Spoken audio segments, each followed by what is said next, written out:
Trump का कहना है मैं 2 से 3 हफ्तों में जंग ख़त्म कर रहा हूं और इस जंग से निकलने की कोशिश कर रहा हूं। और ट्रंप का मज़ीद कहना था हमने ईरान को बड़ा नुकसान पहुंचाया है, हमने उन्हें 100 साल पीछे भेज दिया है, हमने वहां रिजीम चेंज करवा दी है और हमने ईरान के जौहरी हथियारों को ज़ाया कर दिया है।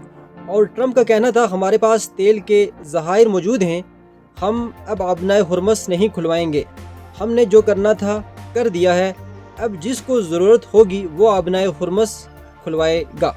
और मज़ीद कहना था अब ईरान दोबारा जौहरी हथियार नहीं बना सकता है। और ट्रंप का मज़ीद कहना था अब ईरान पत्थरों के दौर में चला गया है, उसे अब दोबारा स्टेबल होने के लिए 10 साल लगेंगे। लेकिन जो ट्रंप साहब कह रहे हैं ये बिल्कुल गलत कह रहे हैं और झूठ कह रहे हैं। हम मानते हैं कि ट्रंप ने और नेतन्याहू ने बड़ा नुकसान किया है ईरान का, अरबों के हिसाब से तकरीबन 200 अरब का नुकसान दे चुके हैं ईरान को। लेकिन ईरान पीछे हटने वाला नहीं है और ना ही ईरान हार मानने वाला है।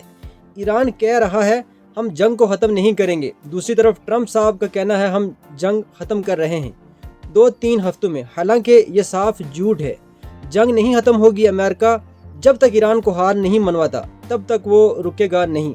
जितने भी तज्ज़ियाकार हैं उनका कहना है अमेरिका पीछे नहीं हटेगा, क्योंकि अमेरिका हार बर्दाश्त नहीं कर सकता है और ईरान के मुंह से ये निकलवाना चाहता है कि हम हार गए हैं और हम अब जंग ख़त्म करना चाहते हैं, हम मज़ीद नहीं लड़ सकते हैं। अमेरिका ये ईरान के मुंह से निकलवाना चाहता है। तो ये अमेरिका की पॉलिसी है और ये ट्रंप की सोच है। बाकी आप जो मर्ज़ी कहें, ट्रंप जो मर्ज़ी कहे वो झूठ बोल रहा है और वो हार नहीं मानेगा।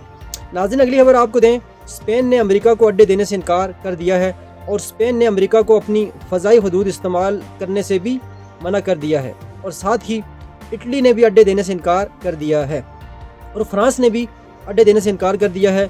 और पोलैंड में एक दिफाई निज़ाम था जो नेटो ने लगाया था, अमेरिका वहाँ से दिफाई निज़ाम उठाकर इसराइल की तरफ लेकर जाना चाहता था, लेकिन पोलैंड ने साफ लफ्ज़ों में इनकार कर दिया है कि आप यहाँ से दिफाई निज़ाम नहीं उठा सकते हैं। अमेरिका के लिए बड़ी मुश्किल हो रही है, बड़ी मुश्किलात में अमेरिका फंस चुका है इस वक्त। ट्रंप साहब बुरी तरह जो है वो जाल में फंस चुके हैं। नेटो ने भी कह दिया है कि आप पोलैंड से दिफाई निज़ाम नहीं उठा सकते हैं। नाज़रीन यहाँ मैं आपको बताता चलूँ कि यहाँ पे उन्होंने इसीलिए दिफाई निज़ाम लगाया था पोलैंड में, क्योंकि इन्हें खतरा था कि रूस की तरफ से हमला हो सकता है। तो इन्होंने सिर्फ रूस की वजह से यहाँ पे दिफाई निज़ाम लगाया था। अब तक के लिए इतना ही, अल्लाह हाफ़िज़।